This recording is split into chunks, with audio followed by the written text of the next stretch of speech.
여러분 안녕하세요. 최근 월스트리트랑 실리콘밸리 진짜 난리도 아닙니다. 혹시 들어보셨나요? 우주를 개척하는 스페이스X 그리고 전기차의 대명사 테슬라가 아예 하나로 합쳐질 수도 있다는 어마어마한 시나리오 말이죠. 이게 단순한 뜬구름 잡는 소리가 아니거든요. 이 초대형 메가 합병이 성사되면 글로벌 경제판이 어떻게 뒤집힐지 오늘 아주 속 시원하게 파헤쳐 보겠습니다. 자, 진짜로 스페이스X랑 테슬라가 합병을 딱 해버리면 과연 무슨 일이 벌어질까요? 에이, 영화 같은 소리 하네 하실 수도 있는데 두 회사는 이미 핵심 인프라를 엄청나게 공유하고 있어요. 말 그대로 공상과학 영화에나 나올 법한 거대한 미래기술 제국이 눈앞에 있는 겁니다. 우리는 이 거대한 생태계를 어떻게 받아들여야 할까요?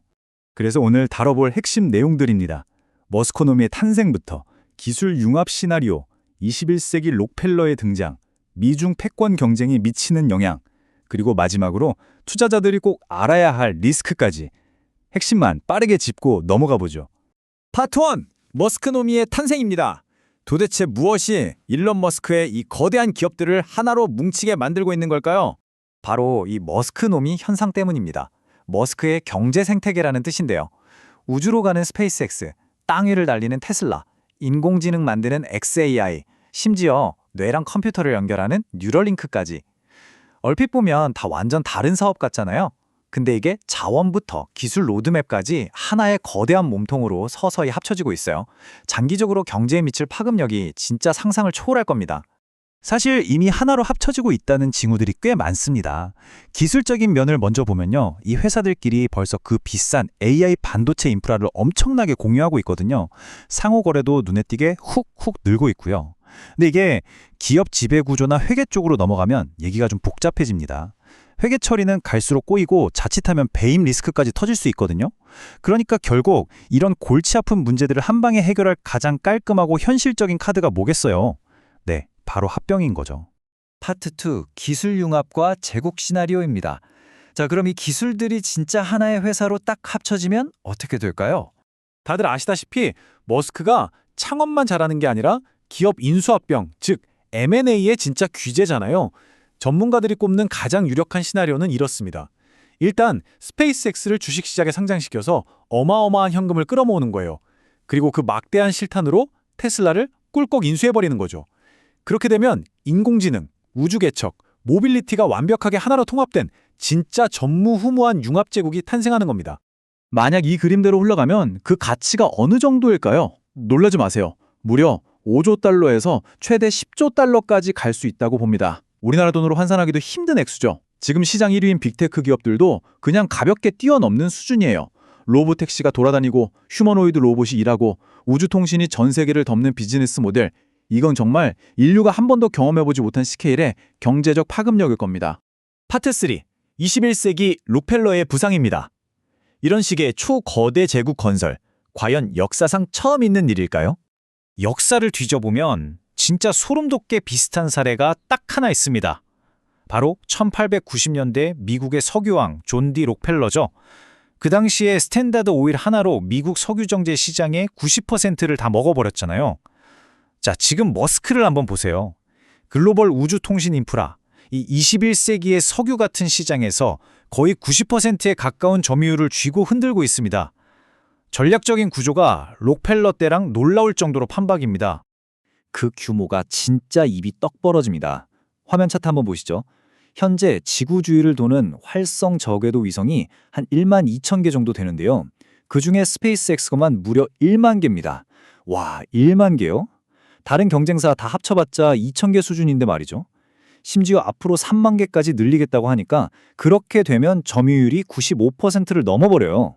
사실상 국경선도 없는 전 세계 통신망을 머스크 한 명이 완벽하게 통제하는 거나 다름없습니다. 진정한 의미의 독점 제국인 거죠. 근데 우리 자본주의의 역사를 보면 항상 패턴이 똑같잖아요? 독점하면 결국 철퇴를 받고 쪼개집니다.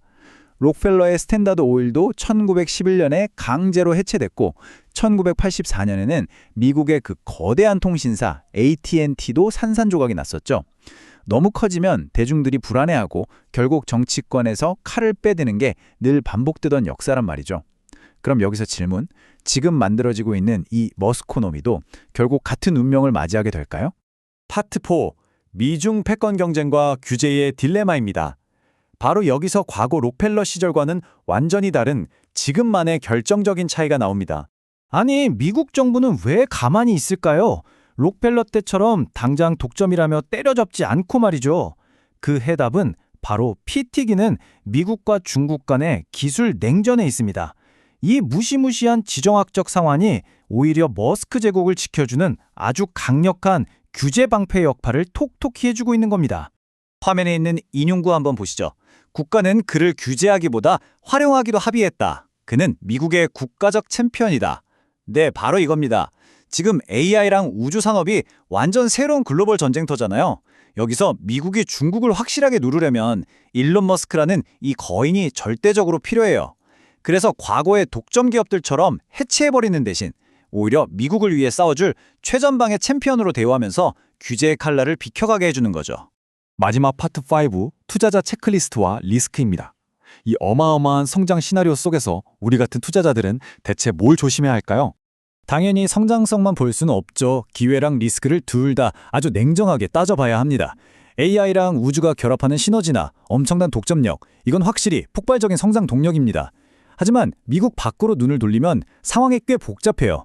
특히 유럽연합 같은 곳은 벌써부터 아니 왜 머스크 혼자 우주통신망 다 해먹어? 하면서 글로벌 기술 표준이나 규제 쪽으로 강하게 태클을 걸고 있거든요. 게다가 미국의 외교 정책이 바뀌면 저 든든한 방패가 언제 사라질지 모른다는 것도 큰 함정입니다. 하지만 투자자로서 반드시 가장 첫 번째로 체크해야 할 본질적인 위험이 있습니다. 바로 극단적인 키맨 리스크죠. 보통 애플이나 마이크로소프트 같은 거대 빅테크들은 탄탄한 시스템으로 굴러가잖아요. 근데 이 머스크 놈에는요, 머스크라는 단 한 사람의 비전, 건강 상태, 정치적인 행보, 심지어 그 예측할 수 없는 기행이나 사생활에 기업의 운명이 몽땅 걸려 있습니다. 만약 머스크에게 무슨 일이라도 생긴다면 이 거대한 제국은 순식간에 휘청거리겠죠. 이게 바로 여러분이 감수해야 할 변동성의 진짜 핵심입니다. 자, 이제 마무리해볼까요? 21세기 스탠다드 오일로 불리는 이 거대한 머스커너미.